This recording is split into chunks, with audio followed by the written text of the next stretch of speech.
when you're not understood and your strategy is sometimes not understood, the market tends to want to tell stories for you. And Zoom had a week this week. Now, Zoom, let's talk topic 2, basically got absolutely eviscerated in the press, media, and by users online for something that I would like to say. I'll just start with the end. Stephen Covey is one of my favorite authors. One of the 7 habits of highly effective people is to begin with the end in mind. Well, the end is that this big story kind of ends up being a nothing burger, but let's just talk a little bit about what happened. So I almost put that in the headline. Nothing burger. I put that in my. Oh, I know. I'm sorry, I changed it. I probably should have left that in there. Then it would have been able to give me credit for awesomeness. I'm giving you credit right now, buddy. Get the double. If I were there with you, I would pat you in the back. Can I get a high five, everybody? And that's just listening. We just high fived. It's important sometimes that you walk people through what's happening when they're not able to watch the video. Video is so good. You should watch it. We're very fun to watch. Sometimes we're typing or tweeting, often not paying any attention to one another. It's really kind of funny. I'm kidding. I digress. All right, Zoom. So here's the thing. It's weird when the outrage of people kind of starts to consume over things that to me seem pretty obvious. Now, basically, Zoom came out with a new term of service. And in their new term of service, there was some opaqueness in the language of how it would be able to utilize data from meetings to be able to train AI. Now, I'm going to come back to that in a second. Before I even come back to that, I just want to explain, none of you ever read your term of services. So I'm very interested who this person was that actually that read this in the first place. Kudos to you for taking the time. Second, it was Hacker News, by the way. Second, now, please go read the term of service of the rest of the apps that you're using to find out that the data that you are creating and using for your email, for your web browsing, for your productivity tools, probably your CRM is being used, at least in some anonymized capacity, to help train and improve the products that you're using. It's pretty universal in SaaS. This is why, at least originally, I was like, whoa, why are people so pissed off? But I think what happened here is there was some big ambiguity in the language that made people believe that they were training their generative tools with the actual meeting content, meaning it wasn't clear any sort of anonymization. It wasn't clear that this was specifically related to the generated outputs that were being used when people use generative AI tools from Zoom. It kind of just read like, oh, if you're using Zoom, then it's recording your meetings and it's training it with the specific data. No real clarity on whether your data was safe, whether you're protected, whether your meeting data could be used or get into the hands of competitors or somehow be used to train a large language model. I parallel this a little bit to some of the distress and outrage that OpenAI has faced in its early days, because there's a lot there's a significant amount of clarity lacking as it pertains to when you put data into an LLM or you put data into a generative tool, how that data then gets captured. The overall consensus is don't put anything in you don't want to be out there in the wild.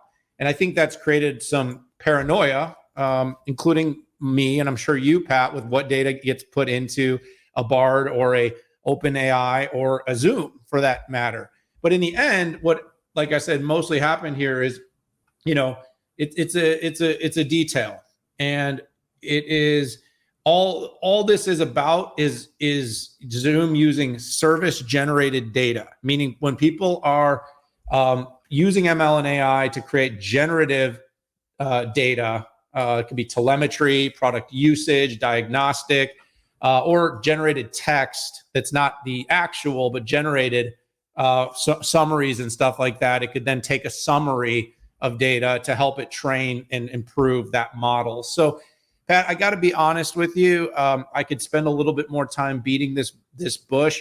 The more I looked at it, the more I realized it was a lot of faux outrage. It was a lot of, oh my God, this is the worst thing that's ever happened. And it felt to me like very targeted, very unrealistic. And anybody that's using any app, whether it's a social media app, a SaaS app, or any other data app, probably is allowing their data to be used for similar functions, features, and utilities. So suck it up, people. When you're using these apps, this is what's going to happen. If you want the apps to get better, they're going to use your data. If you have a big problem with it, put the app on-prem and use some terrible on-prem based collaboration software where you have 100% control. There we go. That was good analysis, Dan. And I want to take us back to 2020 when we were all remote working, kind of doing our thing. And there was a big dust up that Zoom had on security. Zoom said it had certain features. It wasn't routing through China. It was inaccurate on the type of encryption it was using, that it said it was using. I could find a way how I could get there. It was a different type of encryption.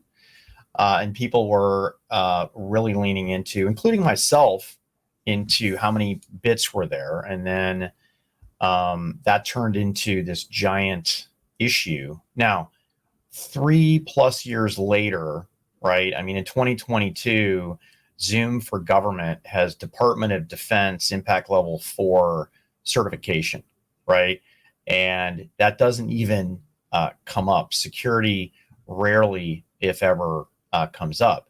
And when you attach the history of that to this new thing, where, quite frankly, I do believe that there are writers out there who are looking for a scoop, even if they know that there's no malintent. Now, you and I have the distinct privilege of being able to meet directly with the most senior management of Zoom. I mean, I wasn't able to make their analyst event.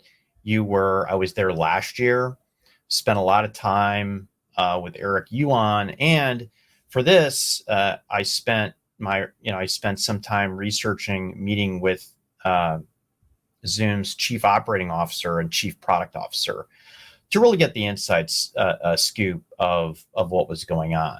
And it's interesting. I've been a person, when I first saw what Google and Microsoft came out with, was, there was really no talk about how your corporate data would be used to make stuff better. And I'm like, using corporate data is going to be better. This is what people actually want to do.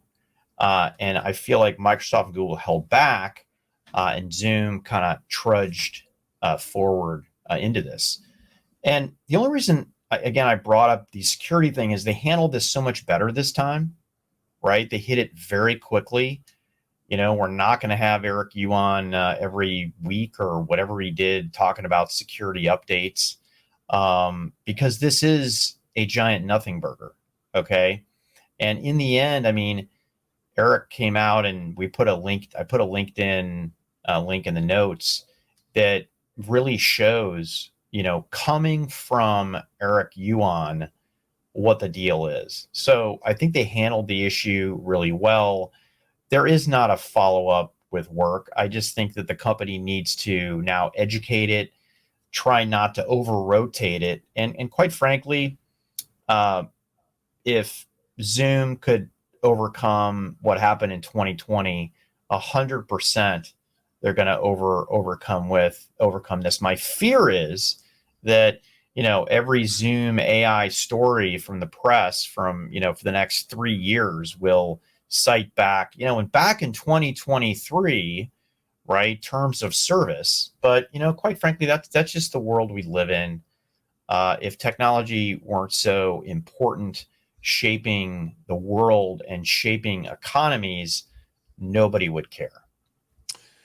Yeah, I love that. And thanks for the history lesson, how quickly we forget. It didn't even we don't talk about Zoom and security. Exactly. Well, the Zoom bombings, it was a headline story for a long time. There was some whitelisting that you mentioned that people, have quickly forgotten. And to their credit, they made the fixes and they got the right security authorizations. And I was with Eric. I spent time with Eric last week. I mean, the company's investing. He's got a great track record. He's built You know, if you don't remember, he was the brains behind WebEx as well. This is not the first rodeo. And, you know, I think the company's done a good job of continuing to make it easy. So this is a hill to climb, but I don't think it's one they can't surmount.